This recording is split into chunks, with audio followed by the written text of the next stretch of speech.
Hello welcome to life line. ఈరోజు BPH గురించి తెలుసుకుందాం. బీపీహెచ్ అంటే ఏంటి, దాని చికిత్సా విధానాలు ఎలా ఉంటాయి అనే విషయాలు చర్చించడానికి మనతో పాటు ముగ్గురు ప్రముఖ వైద్యులు ఉన్నారు. వారిని అడిగి తెలుసుకుందాం. Doctor V Chandramohan MS, MCH, MRCS, DNB chief consultant urologist, robotic surgeon and managing director Preeti urology and kidney hospitals Hyderabad. I am Dr. V. Chandramohan, Managing Director, Preeti Urology and Kidney Hospitals, Hyderabad. అలాగే doctor Karthik Ganapathi MBBS, MS, DNB consultant urologist, Preeti urology and kidney hospital, BHEL, Hyderabad. నేను మీ doctor Karthik Ganapathi, consultant urologist and andrologist at Preeti urology kidney hospital.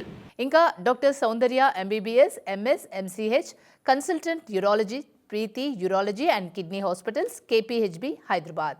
అందరికీ నమస్తే. నేను doctor Soundarya, consultant urologist, Preeti urology and kidney hospital, Hyderabad. Welcome to life line అండి. ముందుగా చంద్రమోహన్ గారితో మాట్లాడదాం. Doctor చెప్పండి, బీపీహెచ్ అంటే ఏంటి? సాధారణంగా 50 ఏండ్ల పైబడిన వారిలో మగవారిలో ప్రోస్టేట్ గ్రంథి సంబంధించిన వ్యాధులు వింటూ ఉంటాం. ఇదేమిటంటే ప్రోస్టేట్ అనే గ్రంథి మగవారిలో మాత్రమే ఉంటుంది. 18 ఏళ్ళ తర్వాత దీని సైజు పెరుగుతుంది. కానీ 40-50 ఏళ్ళ తర్వాత సడన్గా సైజు పెరిగే అవకాశం ఎక్కువ ఉంటుంది. ఇలా పెరగడాన్ని బినైన్ ప్రోస్టాటిక్ హైపర్ప్లేషియా అంటారు. అంటే ప్రోస్టేట్ గ్లాండు నార్మల్గా క్యాన్సర్ లాగా కాకుండా ఒక గడ్డలాగా పెరుగుతుంది, కానీ క్యాన్సర్ కాదు. అందుకే దాని పేరు బినైన్ ప్రోస్టాటిక్ హైపర్ప్లేషియా అంటారు.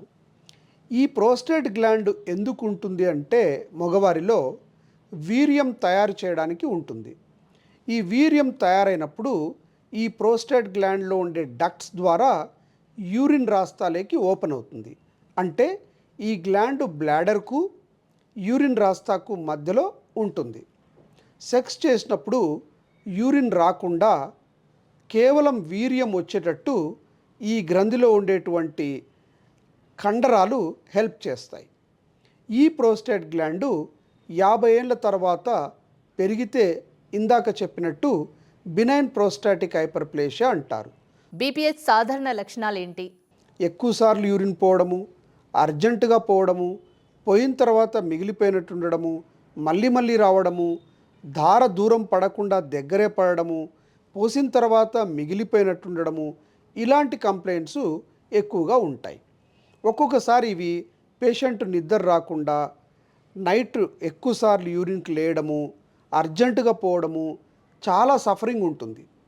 ఈ సఫరింగు చాలామంది అడ్జస్ట్ అయిపోతుంటారు. అట్లనే 2-3 సార్లు పోసుకొని పడుకోవడం అట్లా ఉంటారు. కొంతమందికి మరీ 5-6 సార్లు రాత్రి లేయడము, అర్జెంటుగా పోవడము, డ్రాప్ పడడము, మళ్ళీ ధార దూరంగా లేకపోవడము, ఈ కంప్లైంట్స్ అన్నీ ఉంటాయి. అలాంటప్పుడు ఏం చేస్తాము అని అంటే అల్ట్రాసౌండ్ స్కాన్ ద్వారా దీన్ని కనుక్కుంటాం. భారతదేశంలో బీపీహెచ్ ఎంత సాధారణం అంటారు?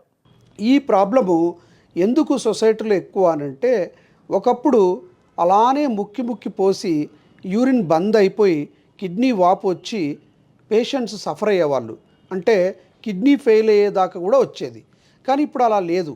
పేషెంట్కు కొన్ని కంప్లైంట్స్ ఉంటేనే, అంటే ఎక్కువసార్లు యూరిన్ పోయినా, అర్జెంటుగా పోయినా, నొప్పి వచ్చినా, మంట వచ్చినా వెంటనే డాక్టర్ దగ్గరికి వస్తున్నారు. వాళ్ళకి అల్ట్రాసౌండ్ చేయడం వలన ఈ జబ్బును కనుక్కోవడం ఎక్కువైంది.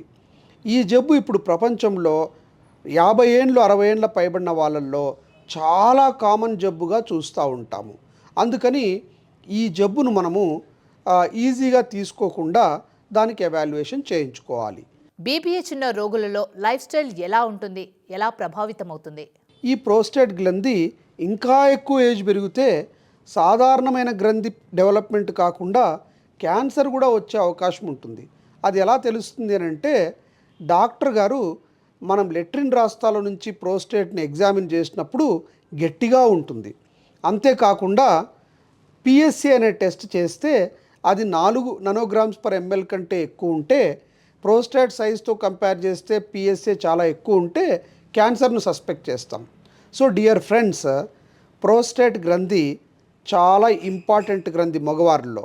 ఆ గ్రంథిలో పెరగడం వలన వచ్చే సమస్యలు చాలా కామన్గా ఉంటాయి కాబట్టి ఈ వీడియో ద్వారా మీకు ప్రోస్టేట్ గ్రంథి గురించి వివరంగా తెలియడం జరిగింది. డాక్టర్ కార్తిక్ గణపతి గారు, మీరు చెప్పండి, బీపీహెచ్ వారి లైఫ్ స్టైల్ మేనేజ్మెంట్ గురించి చెప్పండి. సో మీరు చాలాసార్లు మీ ఇంట్లో పైబడిన ఎవరైనా పెద్దవాళ్ళు పెద్ద వయసులో ఉన్న మగవారిలో చాలా యూరినరీ కంప్లైంట్స్ మనం చూస్తూ ఉంటాం. మీరు డాక్టర్ దగ్గరికి వెళ్ళినప్పుడు డాక్టర్